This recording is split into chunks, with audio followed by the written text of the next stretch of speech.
waxaa maanta magaalada Ceerigaabo ee xarunta gobolka Sanaag soo gaadhay isla markaana si ballaaran loogu soo dhaweeyay maareeyaha madbacadda qaranka Soomaaliland Maxamuud Raage Ibraahin oo maalinta biritaan ka qayb gali doona xuska munaasabadda 18 May ee gobolka Sanaag. Munaasabadda soo dhaweynta maareeyahan ayaa waxaa ka hadlay ugu horreyn Boobdhasaabka gobolka Sanaag Maxamed Axmed Caalin Tiimbaro, mas'uuliyiin iyo madax dhaqameed kale.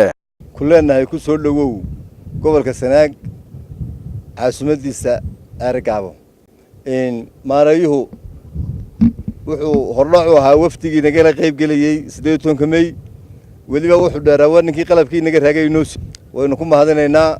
waxaan leenahay ku soo dhawow Maxamuud Raage Ibraahin waa nin had iyo goor waliba u dadaalo u dhaqdhaqaaqa gobolka Sanaag ashqaasta kaliya aynu tirsanno kamid yahay. marka abaalkaagi waanu ku haynaa waxaanu ku soo dhaweynaynaa soo dhaweyn tii ugu niyad samayd. maareeye ku soo dhawow gobolka Sanaag magaaladaadii Ceerigaabo adoo kaga qayb galaya xuska 18aad xuska 18aad ee Diin May. waxaa isaguna dhankiisa halkaasi ka hadlay maareeyaha madbacadda qaranka Soomaaliland Maxamuud Raage Ibraahin. waqtigiisii sanadkii hore jawiga gobolka Sanaag sidoo ahaa iyo maanta sidoo yahay isma laha. barasaabka wajigiisa ka gartaa inuu nastay.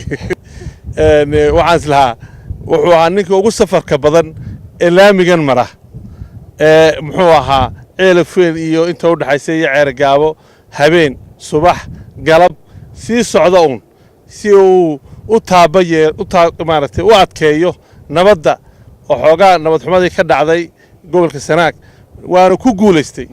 waxaan leenahay barasaab hambalyaan leenahay waad ku guuleysatay nabadii waa inoo xidhantay. maareeyaha madbacadda qaranka Maxamuud Raage Ibraahin ayaa sidoo kale waxa uu ka hadlay xaaladii degdeg ahayd ee xukuumadda Soomaaliland dhawaan ku soo rogtay gobolka Sanaag oo uu sheegay in xaaladaasi ujeedadeeda tafsiir khaldan laga bixiyay. ku guuleystay waxaan leenahay barasaab hambalyaan leenahay waad ku guuleysatay nabadii waa inoo xidhantay magii waa la kala qaatay geeli waa la kala mariyay. mar hadduu barasaabka halkan joogo waxay Soomaalidu tiraahdaa sixir waa ka daran yahay. dawladda oo barasaabku wakiilka ka yahay iyo madaxweynaha qaranka Soomaaliland hawshii berigii dhaweyd carada ka dhalatay ahayd in la saaro marshal law lagu soo rogo gobolka Sanaag xaasidnimo iyo lugooyo iyo hay'ado lagula dagaalamayo ma ahayn. si xun baa loo tarjumay arrintaa in la qabto nimankii dunuubta galay ee saraakiisha laayay ee ay meel ka baxaan waayaan ee goob walba loo istaago oo amniga lagu sugan bay ahayd.